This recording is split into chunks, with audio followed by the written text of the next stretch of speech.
एकदा स्वागत। शासन प्रशासन एकीकडे शिक्षणावर कोट्यवधी खर्च करत आहे, पण त्याचवेळी राज्य सरकारच्या आंतरराष्ट्रीय दर्जाच्या शाळा गेल्या 10 दिवसांपासून विद्यार्थ्यांविना ओस पडल्याचं चित्र आहे।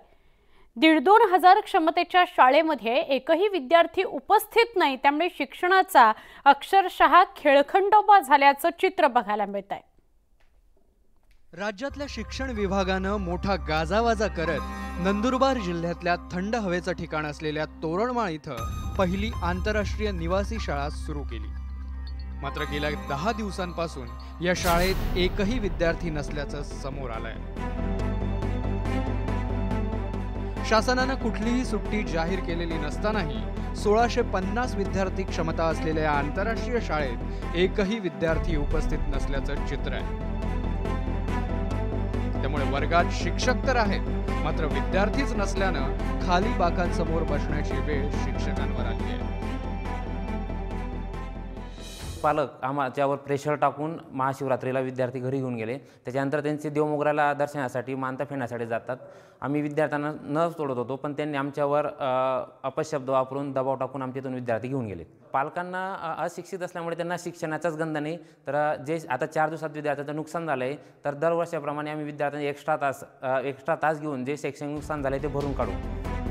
भारतरत्न अटल बिहारी वाजपेयी निवासी आंतरराष्ट्रीय शाळेत तोरणमाळ खोऱ्यातील शाळाबाह्य मुले शिक्षणाच्या प्रवाहात आणण्यासाठी जवळपास 20 शाळांचं समायोजन करून कोट्यवधी रुपये खर्चून हा कॅम्पस उभारण्यात आला होता।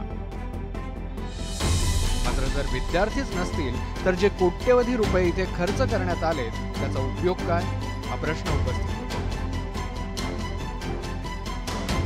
विशेष म्हणजे तोरणमाळ परिसरात या शाळेतील विद्यार्थी फिरताना किंवा खेळताना दिसून येतात, पण त्यांचे पालकच त्यांना शाळेत पाठवत नसल्याचं शिक्षकांचं म्हणणं आहे। त्यामुळे आता पाडा भेटीतून पालकांचं प्रबोधन करण्याचा शिक्षकांचा मानस आहे। हा जो परिसर आहे, इथले जे गाव आहेत ते 40-45 किलोमीटर लांब गाव आहेत। तरी आम्ही जेव्हा पाडा भेटायला जातो आणि पालकांना कन्व्हिन्स करतो की शाळेचे महत्त्व त्यांना सांगतो, पण ग्रामीण भागात जे 1ली ते 4थीचे विद्यार्थी आहेत ते लहान असल्यामुळे पालक सांगतात की आम्ही पोरांना पाठवत नाही, पण तरी आम्ही पालकांना कन्व्हिन्स करतो आणि 80% विद्यार्थी आम्ही आणत असतो। याच तोरणमाळमधील आदिवासी विकास विभागाच्या आश्रमशाळांची परिस्थितीही याहून वेगळी नाही। 10 दिवसांपासून विद्यार्थी नसल्यानं या शाळांना तर थेट टाळच ठोकलं गेलंय। 4-5 शिक्षक वगळता इतर शिक्षकांनीही विद्यार्थ्यांप्रमाणेच दांडी मारली आहे। आदिवासी विकास मंत्र्यांच्या जिल्ह्यातच आश्रमशाळांची ही अवस्था असेल तर इतरांचं न बोललेलंच बरं। 1700-1600 विद्यार्थ्यांची पटसंख्या या शाळेत आहे, मात्र आज मितीस या शाळेत एकही विद्यार्थी नाही। शिक्षक आहेत पण विद्यार्थी नाहीत।